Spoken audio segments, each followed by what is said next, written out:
코로나가 시작된 지 1년 반이 정확하게 1년 반이 지났습니다. 여전히 탈출구가 보이지 않는 그런 어려운 상황입니다. 여러 가지 위험도 있고 또 어려운 형편들도 만나게 되지만 아주 중요하게 이 1년 반 동안 굉장히 많은 그 변화를 우리가 겪고 있다, 이런 생각을 합니다. 사실 사회가 바뀌어가고 어떤 형편이 바뀌어가는 것은 발달하는 정도에 따라서 빨리 바뀔 수 있겠지만, 의식이 바뀌어가는 것은 대단히 좀 천천히 가는 편이죠. 그렇지만 이 1년 반 동안 사람들의 생각, 구조, 사고하는 방식이나 여러 가지 의식들이 엄청난 변화들을 겪어오고 있다, 이렇게 생각합니다. 교회도 똑같은 그런 참 많은 변화의 물결 가운데 있습니다. 그래서 좀 진지하게 한번 고민해 보면 걱정이 참 많습니다. 너무너무 빨리 바뀌어가고 있는 그런 현실들을 만나고 있죠. 오늘 아침에 어떤 목사님과 통화하면서 저희 교회는 사실 주일 오전 오후 예배, 수요, 금요, 새벽까지 할 수 있는 한 다 이렇게 최선을 다해서 지켜오고 있는 그런 상황인데, 오후 예배라든지 수요 예배 같은 수요 기도회 같은 거를 좀 이렇게 접어두고 금방 다시 회복되겠지 생각했던 시간들이 있었는데, 한 1년 반 오후 예배, 수요 기도회 이런 것들을 하지 않으면서 과연 코로나가 지나가면 정말 다시 시작할 수 있을까 하는 깊은 두려움이 있다라는 그런 말씀들을 하시더라고요.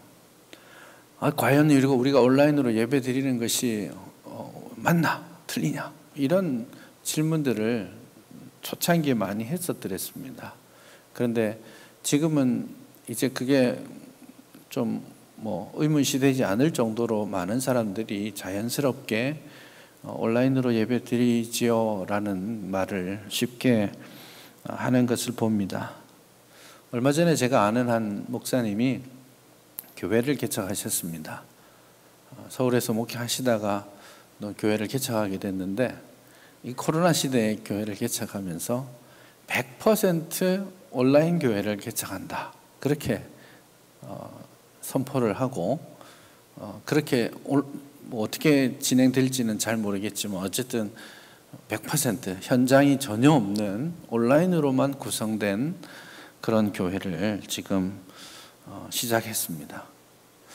참 당황스러운 그런 측면이 있죠. 이게 어디서 어디까지 우리가 이해하고 받아들일 수 있는지, 또 우리 개혁주의 신학적인 전통 위에서 무엇을 어떻게 분별하고 또 그 변화를 어떻게 수용하거나 거절하거나 해야 될지, 정말 많은 고민들, 신학적인 숙고가 필요한 상황입니다. 엄청나게 변화되고 있는 그런 상황이고, 또 어떤 의미에서 지금 교회들은 상당히 많은 분들이 교회를 떠나 있는 교인이지만 교회에 잘 나오지 못하는 그런 상황 가운데 있습니다. 흩어진 교회로 있는 것이죠. 그런 가운데 나는 누구인가? 교회는 도대체 무엇인가? 어떻게 하는 것이 교회의 일이고 교회의 사명인가? 건강한 교회는 어떻게 지켜갈 수 있을까? 이런 고민들을 하지 않을 수 없게 된 것이죠. 아마도 신학자들 중심으로 해서 많은 신학적인 논의를 하면서 또 길을 찾아가리라고 생각합니다. 오늘 우리가 읽은 이 본문의 말씀 역시 상황은 전혀 다르지만, 그때 코로나가 있었던 건 아니잖아요. 전혀 다른 상황이지만 유사한 고민들을 지금 하고 있는 것이죠. 베드로전서는 1장 1절에서 말하는 것처럼 여러 지역으로 흩어져 있는 교회들에게 편지를 보낸 겁니다. 여러 곳에 흩어진 성도들, 그것은 예루살렘을 중심으로 예배를 드리고 모임을 하던 그 초대교회의 그 이상이 더 이상 지탱할 수 없게 된 겁니다. 핍박이 오고 어려움이 와서 그들은 다 그 예루살렘 교회를 떠날 수밖에 없었습니다. 그래서 각처로 흩어져서 여러 지역으로 흩어져 있는, 핍박 가운데 있는, 그래서 더 이상은 모일 수 없는 그런 성도들을 향해서 이 편지를 쓰고 있는 것이죠. 그래서 이 흩어진 교회로서의 특징이 초대교회 전반을 형성하고 있는 겁니다. 초대교회가 기독교가 국교로 정해지고 기독교가 받아들여지게 된 것은 사실 주후 300년대가 넘어서이죠. 그러니까 적어도 250년 이상은 흩어진 교회로서 교회다운 교회를 모이지 못하고 때로는 가정에서, 때로는 들판에서, 때로는 혼자 그렇게 신앙을 지켜가야만 했던 그런 사람들의 역사가 초대교회의 역사였다고 할 수 있겠습니다. 뿔뿔이 흩어졌고 더 이상 핍박으로 인하여서 지역교회로 존재하던 예루살렘 교회에서 예배를 드릴 수 없는 그런 상황 가운데 있는 그 하나님의 백성들에게 베드로는 오늘 이 본문을 통해서 굉장히 중요한 새로운 형태의 또 다른 형태의 교회의 본질적인 요소들을 가르쳐 주고 있습니다. 비록 모이지는 못하지만 흩어진 교회가 건강하게 참 교회됨을 이루어갈 수 있다. 그 교회됨을 건강하게 지켜갈 수 있는 방법이 있다라고 알려주고 있는 것이죠. 제일 먼저 우리가 볼 수 있는 것은 교회가 교회되게 하고 흩어져 있지만 어떻게 보면 세상 속에 흩어져 있고 그 세상은 지금 그 교회를 핍박하고 있고 그래서 자기가 온전히 드러내놓고 신앙생활을 제대로 할 수 없는 그런 형편에 있지만 그 흩어진 성도, 흩어진 하나님의 백성들이 한 사람의 그 성도로서 또한 교회로서 그 믿음, 그 교회의 근본적인 토대를, 흩어진 교회의 근본적인 토대를 갖출 수 있는 방법이 첫 번째로 제시되고 있는데 그게 바로 하나님의 말씀입니다. 그래서 2장 1절부터 3절까지 그런 이야기들을 합니다. 여기서는 교회가 또 혹은 성도가 버려야 될 것을 이야기하고 그리고 취하여야 될 것을 이야기합니다. 그래서 2장 1절에서 보면 그러므로 모든 악독과 모든 기만, 외식, 시기, 모든 비방하는 말을 버려라 이렇게 말하고 있죠. 이 그러므로라고 나와 있죠. 이게 사실은 2장 이제 23절, 24절, 25절에서 이어지는 말씀인데 그 1장 말미에서 하나님의 말씀만이 영원하고 살아있는 말씀이다. 생명의 말씀이다 라는 것을 강조합니다. 그래 하나님의 말씀이 영원히 살아있는 말씀이다 라고 고백하고 나니까 그러므로 그 하나님의 말씀을 인정한다면 이제 그 말씀을 따라서 내게 있는 모든 악한 생각들과 거짓과 외식 이런 모든 것들을 버려야 한다라고 이야기하죠. 그리고 나서 갖추어야 될 것을 이야기하면서 2절에서 갓난 아기들 같이 순전하고 신령한 젖을 사모하라 그렇게 말씀합니다. 그게 그 신령한 젖, 그게 하나님의 말씀인데요. 갓난 아이가 젖을 사모하는 것처럼 순전하고 신령한 젖인 하나님의 말씀을 사모해야 된다. 그 말씀으로 말미암아서 우리가 자라가고 구원에 이르는 건강해지게 되는 것이죠. 그래서 참된 교회를 이루어가는 데 있어서 참 어렵고 위기의 시간들이 지나고 있다라고 느낄 때 우리가 항상 변하지 않는 영원히 살아있는 하나님의 말씀으로 돌아가는 것이 교회가 건강하게 유지되는 가장 중요한 출발점이라고 말씀드릴 수 있겠습니다. 핍박을 받았어요. 흩어져 있습니다. 숨어서 지내기도 합니다. 그런 상황 가운데 있지만 하나님의 말씀이 우리 안에서 있고 그 말씀을 따라서 우리에게 있는 모든 악독과 거짓과 기만과 외식 이런 것들을 우리가 벗어버리고 하나님의 말씀에 집중한다면, 비록 우리는 흩어져 있는 교회로 있지만, 비록 우리는 사회 가운데 약자고 핍박받는 그런 사람으로 있을지 모르겠지만 우리는 결코 넘어지지 않을 거야 라고 그렇게 말씀하고 있습니다. 순전하고 신령한 젖을 사모하라, 그렇게 마치 어린아이가 젖을 사모하는 것처럼 그렇게 표현합니다. 여러분, 어린아이를 한번 생각해 보십시오. 어린 아기가 먹는 일에 얼마나 절실한지 몰라요. 저도 이제 키운 지는 오래됐지만 그렇게 안 보이시겠지만 제가 여기 와서 많이 듣는 게 젊은 목사라는 말을 많이 듣습니다. 50이 됐는데 그런 이야기를 자주 들을 줄 몰랐거든요. 어쨌든 젊은 목사이긴 하지만 아이가 이제 다 컸죠. 아이에게 젖을 먹일 때의 순간들을 여러분 아마 기억하시리라고 생각합니다. 이 젖 먹는 게 아이들에게는 거의 가장 우선되고 절실한 것이죠. 그래서 배고플 때는 다른 어떤 것으로도 설득되지 않습니다. 일단 먹여야 되고, 심지어는 이렇게 손이 근처에만 가도 입이 막 따라오는 그런 모습들이 있지 않습니까? 얼마나 빨고 먹고 하는데 관심이 많은지, 우리는 먹여놓고도 심지어는 가짜 젖꼭지까지 이렇게 해놓고 있지 않습니까?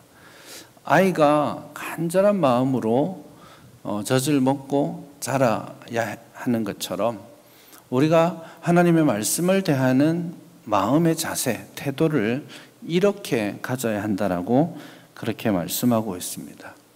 우리가 아이가 배고플 때 젖을 찾는 그 느낌으로 하나님의 말씀을 우리가 찾고 있는가?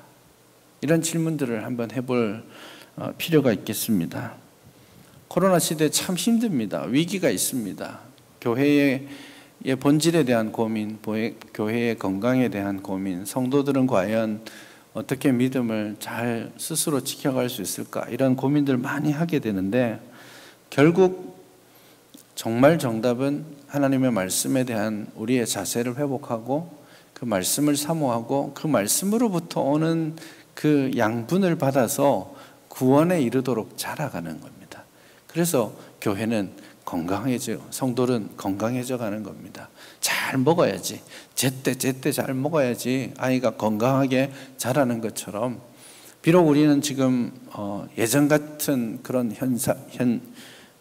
현실 가운데 있지 못하지만 우리는 갈급한 마음으로 갓난아기가 젖을 사모하는 것처럼 저 산 꼭대기에서 사슴이 시냇물을 찾아서 저 밑에까지 헐떡이면서 뛰어내려가는 그 간절함 같이 하나님을 사모하고 하나님을 기다리고 하나님의 말씀을 듣고자 하는 그런 노력이 회복되어야 합니다. 그게 흩어진 교회가 가져야 될 가장 중요한 출발점이고 믿음의 토대인 것입니다. 그래서 먼저 참 교회에 대한 이야기를 하면서 이 이야기를 먼저 한다라는 걸 우리가 좀 기억했으면 좋겠습니다. 그래서 저와 여러분들이 하나님의 말씀에 대한 갈급함, 그리고 그 말씀을 스스로 먹고 묵상하고 또 연구하는 일에 힘을 좀 더 쏟을 수 있기를 바랍니다. 좀 더 사모하는 마음으로 하나님의 말씀을 대할 수 있기를 바랍니다. 이게 교회의 건강과 관련된 건데요. 만약에 교회의 건강으로 생각한다면 우리는 사실은 하나 더 생각해야 됩니다. 성도님들이 하나님의 말씀을 스스로 먹고 마시고 그 말씀을 양분받아서 자라는 데 있어서 아주 중요한 또 다른 전제 조건이 하나 있는데, 그게 목사의 건강입니다. 목사가 하나님의 말씀에 잘 준비되어 있는가, 이 부분에 대해서 우리가 깊이 고민해야 됩니다. 이미 제가 판단하기에는 한국 교회가 한 15년에서 20년 정도 미국 교회를 좀 뒤따라가고 있는 그런 측면들이 있거든요. 이미 30여 년 전에 미국 교회에, 특별히 복음주의 이제 보수 신학 가운데 있는 교회들이 계속해서 영적으로 수적으로 퇴보하고 있는 그 이유, 윤리적으로 퇴보하고 있는 이유, 계속해서 세상에서 실패하고 또 패배하고 물러나고 있는 이유를 진단한 그런 내용들이 있는데 상당히 많은 부분에 있어서 많은 사람들이 공감했던 부분입니다. 미국의 복음주의 교회가 쇠퇴할 수밖에 없는 근본적인 이유가 신학의 부재라고 말했습니다. 신학 하니까 갑자기 좀 깝깝해지는 부분이 있을 수 있겠습니다. 신학의 부재가 말씀의 부재로 이어지는 것이고 그 탄탄한 신학이 부재함으로 말미암아서 윤리가 실종되게 되고 그 신학의 부재로 말미암아서 교회는 고사되어 간다라고 이야기합니다. 우리나라 말로도 그 5권의 책이 번역되어 있는데요. 데이빗 웰스라는 분이 쓴 책들입니다. 교회가 무너지는 이유, 판판이 세상 가운데 깨지고 교회가 성도들이 윤리적으로 사실 지금 우리나라 상황도 마찬가지입니다. 그대로 저는 따라가고 있다고 느끼는데 교회의 성도들이 세상에 내어놔도 도덕적으로나 윤리적으로나 뛰어나지 않아요. 이제는 더 이상 평균적이에요. 그러니까 그런 윤리의 부재까지 이어지게 되는 이유가 신학의 부재, 말씀의 부재에 있다라고 저는 정확하게 진단했다라고 생각합니다. 그래서 현실 교회가 성도들이 하나님의 말씀을 먹고 건강하게 자라는 데 있어서 아주 중요한 또 다른 포인트, 여러분들이 개인적으로 말씀을 읽고 묵상하는 훈련도 정말 필요하지만 정말 중요한 것은 이 강단에서 신학적으로 탄탄한 목회자가 지속적으로 세워질 수 있도록 협력하고 후원하고 하는 겁니다. 저를 비롯해서 모든 교역자들이 하나님의 말씀을 또 정통 개혁주의 보수 신학을 지속적으로 연구할 수 있는 토대들을 교회가 마련해 줘야 하는 겁니다. 이게 분리되어 있거든요. 신학 이렇게 하니까 신학은 신학교 가서 하는 거죠. 그렇게 생각하다가 보니까 교회가 신학적으로 부재하게 되고 위기가 올 때 그 근본 토대가 흔들리는 그런 문제가 나타나게 되는 것이죠. 그런 의미에서 여러분들은 지속적으로 하나님의 말씀에 대해서 사모하는 마음으로 그렇게 말씀을 접해야 되고, 또 한편으로는 우리 교회의 강단이 전반적으로 정통 바른 신학적인 튼튼한 신학적인 소양을 가진 목회자들이 세워질 수 있도록 그걸 위해서 기도하고, 또 때로는 시간도 물질도 이렇게 공급해 가면서 훈련도 시키고 이렇게 같이 자라가야 합니다. 그래서 누군가 이렇게 말했는데, 교회의 수준과 교회의 건강함은 교회의 교역자의 수준과 건강을 넘을 수 없다.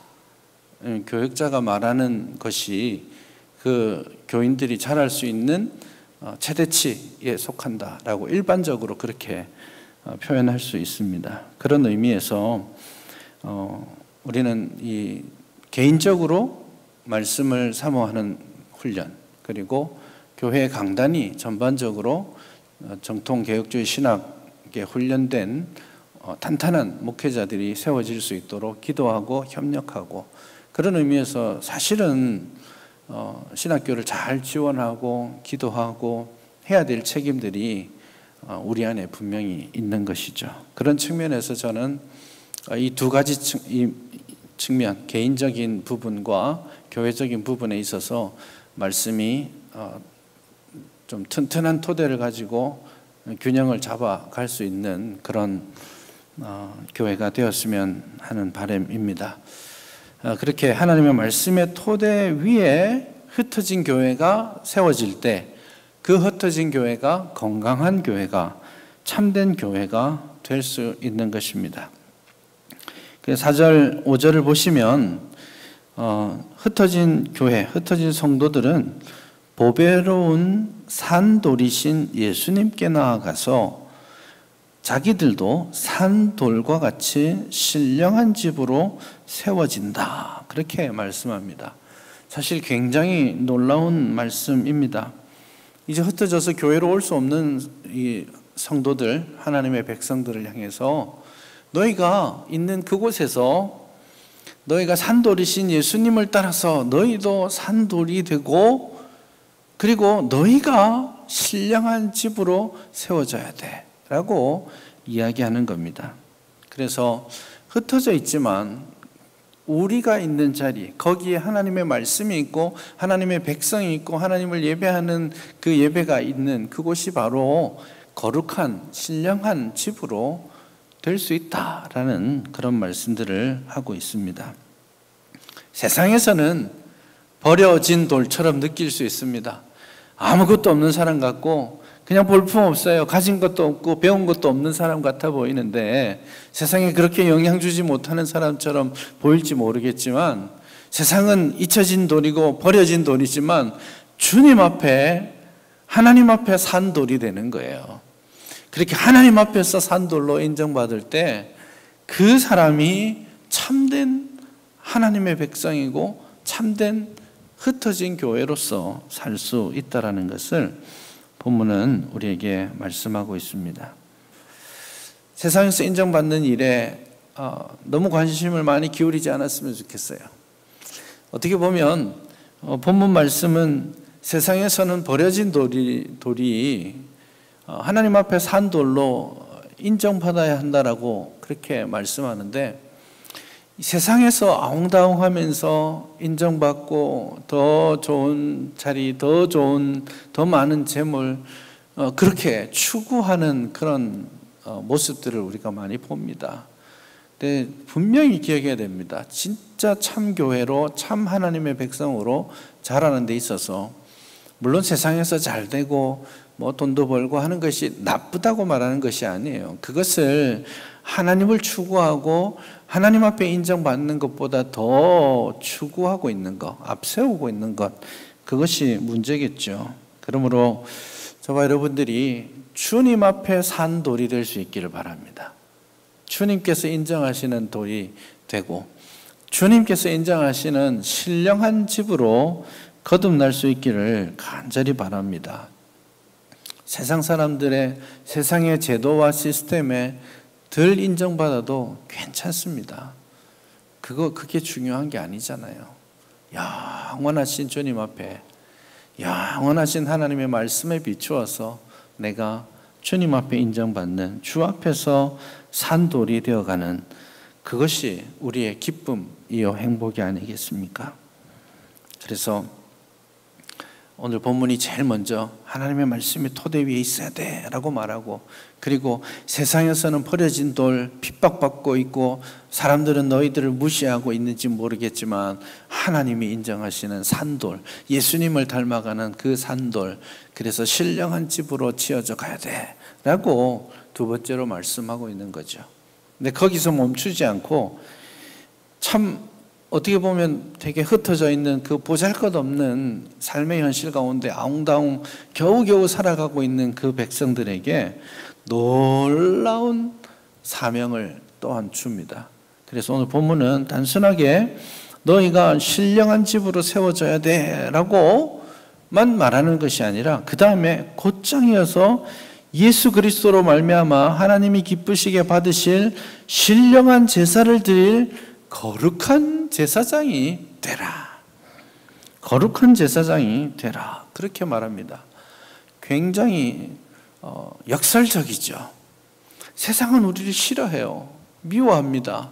핍박합니다. 걸리적거리는 존재로밖에 여기지 않습니다. 그런데 아니야, 너희들은 그런 존재가 아니야. 주님 앞에 인정받는 존재야. 그렇게 말씀하고는 곧장 하시는 말씀이 세상은 너를 미워하지만, 세상은 너를 핍박하지만 너는 세상을 위해 존재하고 있는 거야. 그렇게 말씀하고 있는 겁니다. 세상이 나를 핍박하는데 나는 세상을 위해 기도하고 세상을 위해 중보하는 그런 제사장의 역할을 해야 한다라고 말하는 거예요. 그게 흩어진 교회가 각자의 자리에서 세상에서 소수로 있는 그 자리에서 우리가 감당해야 될 교회로서의 사명입니다. 그런 의미에서 교회는 사실 교회 자체를 위해서 존재하는 것이 아닙니다. 교회는 교회에서 힘을 받아서 목적은 교회 밖을 향하는 데 있다라고 말씀할 수 있겠죠. 그런 사명을 이야기하면서 9절에서 4가지 형태로 우리의 정체성과 사명을 이야기합니다. 9절이 아주 유명한 말씀이죠. 4가지 형태로 말씀하는데 이렇게 말씀합니다. 너희는 택하신 족속이요 왕 같은 제사장들이요 거룩한 나라요 그의 소유가 된 백성이다. 근데 거기에서 멈추면 안 되고요. 이제 그건 정체성의 문제고, 목적은 9절에 주요한 의미를 전달하는 것은 주동사인데요. 그 주동사는 그 다음에 나옵니다. 이는 너희를 어두운 데서 불러내어 그의 기이한 빛에 들어가게 하신 이의 아름다운 덕을 선포하게 하려 하심이라. 요겁니다. 그러니까 거룩한 제사장, 5절에서도 말했고 9절에서도 말합니다. 거룩한 제사장이 되어야 되는 것은 목적이 뭐냐면 하나님의 아름다운 덕을 선포하는 데 있습니다. 그래서 우리는 이 하나님의 어떠함을, 우리 주님의 어떠함을 세상 가운데 선포해야 될 사명을 가지고 있는 겁니다. 그래서 무엇을 선포하느냐? 첫 번째는 어두운 데서 불러내어 그의 기이한 빛에 들어가게 하신 이의 아름다운 덕이죠. 그러니까 어둠에 빠져 있던 우리를 하나님의 신비로운 은혜의 빛 가운데로 불러주신, 다시 말해서 우리를 어둠 가운데 헤매고 있는 우리를 구원해 주신 그 덕, 그 주님의 은혜를 전파해야 됩니다. 그 다음에 10절에 보시면 어떤 단어를 중요하게 쓰고 있냐면 전에는 긍휼을 얻지 못하였더니 이제는 긍휼을 얻었다라고 말하죠. 그래서 지금 여기에서 9절에서 목적으로서 아름다운 덕을 선포하는 것이라고 말을, 그러니까 선포하는 것인데, 첫째가 구원해 주신 하나님의 아름다우신 덕을 선포하는 것이고, 둘째가 우리를 긍휼히 여기시는 주님의 그 긍휼하심을 세상 가운데 전파해야 되는 것입니다. 그것이 사실은 우리가 세상 가운데 흩어져 있는 적극적인 이유이기도 합니다. 우리가 이걸 받았잖아요. 그렇지 않습니까? 저와 여러분들이 어두움 가운데 아무것도 모를 때, 주님과 원수되어 있을 때 하나님께서 우리를 먼저 사랑해 주셨고 우리를 긍휼히 여겨주셨고 우리를 구원받은 하나님의 백성으로 삼아 주셨지 않습니까? 여러분 이걸 우리는 알고 있잖아요. 그런데 세상은 그걸 몰라요. 근데 그 세상을 향해서 우리가 해야 될 일이 바로 그것이다. 오늘 성경은 그렇게 말씀합니다. 세상은 예수님을 몰라요. 세상은 자기들의 주인이 누군지도 모릅니다. 자기들이 어디에서 왔다가 어디로 가는지도 전혀 알지 못합니다. 복음이 있다라는 것을 몰라요. 그 복음 안에서 희망이 있다라는 것을 모릅니다. 어떤 경우에도 주님의 자비 안에 들어올 수 있다라는 그 사실을 알지 못합니다. 그러니까 감히 하나님의 백성들을 시험하고 핍박하고 무시하고 있는 것 아닙니까? 그런데 우리가 아는 사람으로서 그것을 그 세상 가운데 나타내는 그 사명을 묵묵히, 핍박해도, 세상은 나를 핍박해도, 세상은 나를 무시해도 나는 그들을 가슴에 품고 기도하고 그들을 섬기는 일들을 해야 한다라는 겁니다. 흩어진 교회를 향해서 야, 지금 너 주변에 있는 사람들이 너 막 때리고 너를 죽이려고 하고 힘들게 하지. 야, 꼴 보기 싫지 않아? 미워하고 그렇게 똑같이 무시하라고 말하는 게 아니에요. 세상은 그렇게 하더라도 우리는 그들을 위해 살고 있는 존재다. 그렇게 이야기합니다. 그게 존재론적인 속성입니다. 그게 출애굽기 19장 6절에 있는 말씀을 본문이 그대로 따라하고 있는 거거든요. 똑같습니다. 출애굽기 19장에서 보면 하나님께서 이스라엘 백성들을 출애굽시키시고 나서 시내산에 불러서 제일 먼저 하시는, 언약을 주실 때 하시는 그 말씀이에요. 내가 너를 특별한 보물로 삼았다라고 말씀하시면서 너는 거룩한 나라가 되어야 된다. 제사장의 나라가 되어야 된다. 그렇게 말씀합니다. 그래서 거룩한 하나님의 백성으로 구별되고, 그리고 그 구별됨을 통하여서 세상과 다름을 가짐으로써 그 세상을 향해서 제사장의 책임을 감당할 수 있어야 된다라고 출애굽기가 이야기했는데, 그 말씀을 지금 교회에 대해서, 성도에 대해서 베드로전서 2장이 그대로 적용하고 있는 것이죠. 그래서 다른 모든 측면들을 다 다루지는 못하겠지만 5절에서 거룩한 제사장이 되라 라고 이야기한 것과 같은 맥락에서 9절에서는 택하신 족속이다, 이 택함 받은 족속이라고 말한 한 민족이라고 말하는 건데, 이거는 뭐 남자든 여자든 어느 민족이든지 어떤 세대에 있든지 상관없이 다 하나의 민족으로 통합된다. 새로운 하나님의 나라 백성으로 통합된다라는 뜻이고, 두 번째로 말하는 것이 왕 같은 제사장이다. 그렇게 말하는 거예요.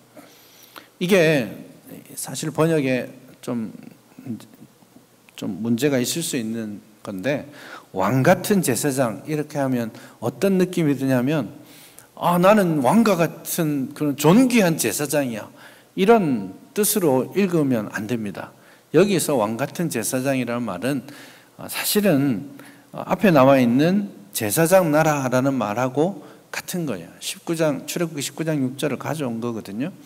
똑같은 헬라어 말을 거기에는 제사장 나라라고 하고 여기는 왕 같은 제사장이라고 했는데, 이것은 제사장 나라다 이런 말이기도 하고, 문법만 가지고 이야기하자면 왕의 제사장 이렇게 번역해도 괜찮아요. 내가 왕 같은 제사장이 아니라 존귀하신 왕의 제사장이라는 거예요. 그래서 이것은 우리가 얼마나 엄청난 특권을 가졌는지를 이야기하는 그런 것이라기보다는, 사실 제사장의 직무들을 잘 감당하기 위해서는 나의 특권을 강조하기보다는 좀 더 낮아지고 좀 더 오해받고 힘들어도 견디면서 그 중보의 일을 계속해야 하는 것이죠. 그런 의미에서 우리는 존귀하신 왕의 제사장이다, 이렇게 이야기하는 것이 더 옳다라는 생각이 듭니다.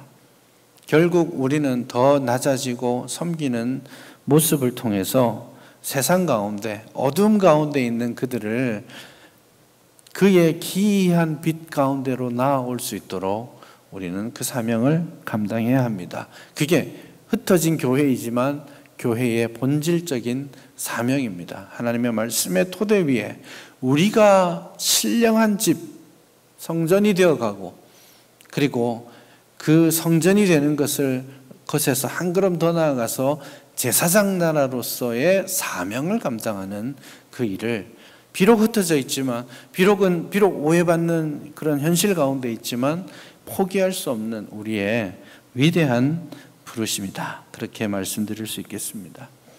사실 오늘날 교회가 참 고민이 많습니다. 우리 교회도 마찬가지입니다. 정말 위기라고 생각되는 것은 이 땅의 교회가 더 이상 사회와 소통하지 않으려고 합니다. 교회가 지역에 있지만 지역 사회와 그렇게 깊이 교제하지 않습니다. 저 예수 믿는 사람들은 저기 들어가서 뭐 하고 오는지 몰라요. 관심도 없고, 심지어 교회도 그 바깥 이웃에 대해서 그렇게 관심을 가지지 않는 그런 것 같아요. 현실적으로 그런 것 같습니다. 그러나 사실은 교회가 우리의 이웃과 세상을 향한 하나님의 부르심, 이 사명을 놓치게 되면 교회는 힘을 잃어가게 될 겁니다. 코로나를 지나면서 교회는 세상 가운데 미운 물건이 좀 되어 있습니다. 교회를 욕하고 손가락질하는 사람들이 훨씬 더 많죠. 그런 상황 가운데 앞으로 우리 교회는 앞으로 이 지역 사회, 우리가 섬겨야 될 이웃에 대해서 어떻게 해야 되는가? 도대체 어떻게 해야지 주님이 주신 이 사명을 감당할 수 있을까? 이런 고민이 참 많습니다. 그 길을 함께 찾아 나갔으면 좋겠어요, 정말. 그래서 장기적으로 제1영도교회가 이 지역과 우리 영도 땅에 선한 이웃이 되었으면 좋겠고, 그냥 이 마을의 공동체의 한 일원으로서 같이 믿지 않는 이들하고 우리가 좀 더 불편해질 수 있고 우리가 좀 더 손해볼 수 있을지는 모르겠지만 부대끼면서 그렇게 이름도 없이 빛도 없이 섬기면서 그들이 예수님을 모르기 때문에 아무렇게나 어둠 가운데 살아가는 그들에게 할 수만 있다면 복음을 전하고 그들이 우리와 같이 주님의 구원과 주님의 긍휼을 노래하는 그런 새 백성으로 거듭나야 되지 않겠습니까?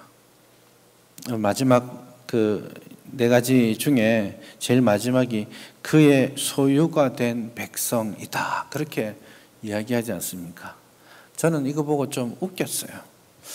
그러면 예수 믿는 사람은 하나님의 소유가 된 백성이다 라고 고백하고, 여러분 맞죠? 우리가 주님의 소유된 백성이 맞죠? 그러면 불신자들은 아닌가요? 이 세상은 하나님의 소유가 아닌가요? 온 천지 만물이 다 주의 것 아닙니까? 결국 내가 주님의 구원을 경험하고 그 주님의 긍휼을 경험함으로써 주의 소유가 되었음에 감사한다면, 하나님은 이 표현을 통해서 하나님은 너가 내 소유인 것을 이제야 알았느냐? 그렇다면 저 세상에 있는 내 소유들, 저들은 무지하여서 저들의 소유주가 나인 줄 모르고 나를 배반하고 있는 저들을 향해서 너희들의 소유주가 나다라고 외치고 싶어 하시는 그 주님의 그 외침을 우리가 외쳐야 되지 않을까, 그런 생각을 합니다. 그게 교회를 산속에 두지 않고 지역 사회에 두신 하나님의 이유라고 저는 생각합니다. 제1영도교회가 이곳에 있는 이유를 잘 찾아갔으면 좋겠다. 이 코로나 시대를 지나면서 이 부분에 대한 진지한 고민과 성찰과 기도가 정말 우리에게 필요하다라는 그런 생각을 합니다. 그런 고민들과 기도를 우리 다 같이 하면서 우리 교회가 정말 건강한 교회로, 그리고 사명 감당하는 교회로 자라갈 수 있도록 그렇게 잘 준비될 수 있기를 간절히 바랍니다.